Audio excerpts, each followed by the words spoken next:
Assalamualaikum warahmatullahi wabarakatuh. Perkenalkan, nama saya Ameliana Sapitri SPD. Saya merupakan guru ahli muda SMK Negeri 2 Banjar.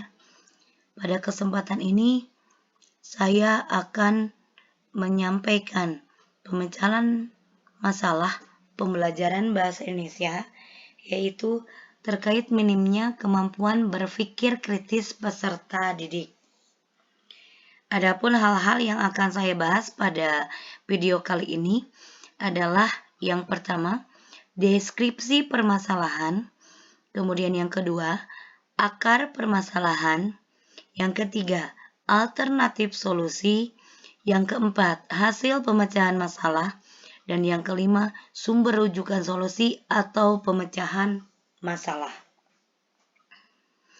Baiklah, akan saya bahas satu persatu uraian yang saya sampaikan di awal, yaitu yang pertama terkait deskripsi permasalahan yang dihadapi.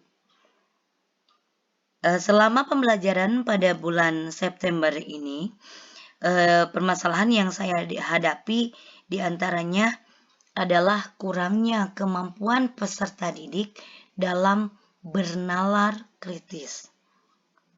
Terbukti dari setiap pembelajaran yang berkaitan dengan teks, peserta didik langsung menjawab tanpa menyertakan bukti fisik dalam teks yang dibaca. Bahkan ketika ditanya bukti dalam teks yang dibaca pada paragraf berapa atau kalimat keberapa, mereka terlihat sangat kebingungan. Nah, untuk yang selanjutnya yang akan saya bahas yaitu mengenai akar permasalahan.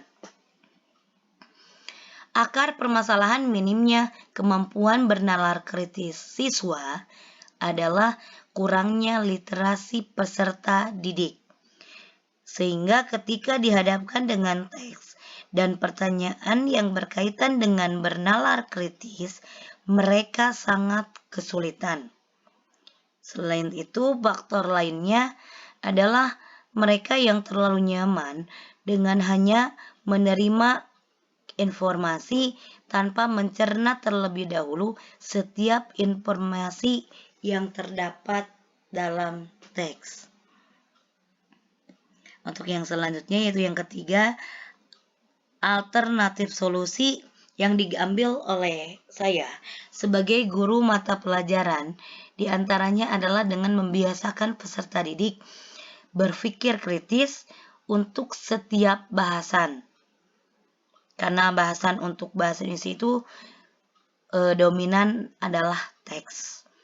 Contohnya misal ketika peserta didik diminta untuk mengidentifikasi informasi tersurat, informasi tersirat, unsur intrinsik dan unsur ekstrinsik, selalu diminta bukti dalam teks. Sehingga pada akhirnya peserta didik terbiasa menjawab dengan disertai bukti dalam teks. Misalnya ketika diminta menganalisis latar, contohnya mereka menjawab bahwa latar dalam teks tersebut adalah rumah, maka saya meminta peserta didik menuliskan keterangan di paling belakang terkait paragraf berapa, kemudian kalimat berapa yang memperkuat jawaban mereka. Untuk yang selanjutnya yaitu hasil pemecahan masalah. Hasil pemecahan masalah terkait minimnya kemampuan peserta didik dalam bernalar kritis ternyata berdampak sangat signifikan. Peserta didik kini mulai terbiasa dengan setiap jawaban yang disertai bukti dalam teks yang dibaca. Sehingga mereka tidak asal menjawab.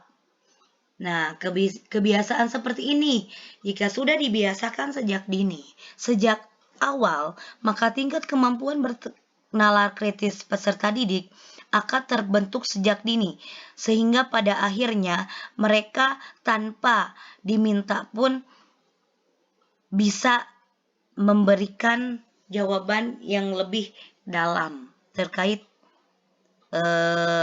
bernalar kritis ini. Kemudian untuk yang selanjutnya yaitu sumber rujukan solusi atau pemecahan masalah yang saya ambil atau saya gunakan adalah terkait membaca intensif, di mana membaca intensif ini adalah kegiatan membaca teks bacaan secara seksama dan mendalam dengan menangkap lebih dalam informasi yang ada pada teks. Sehingga hal ini sejalan dengan permasalahan minimnya kemampuan bernalar kritis siswa. Demikian hal yang dapat saya sampaikan. Semoga bermanfaat. Sekian dari saya. Wabillahi taufik wal hidayah. Wassalamualaikum warahmatullahi wabarakatuh.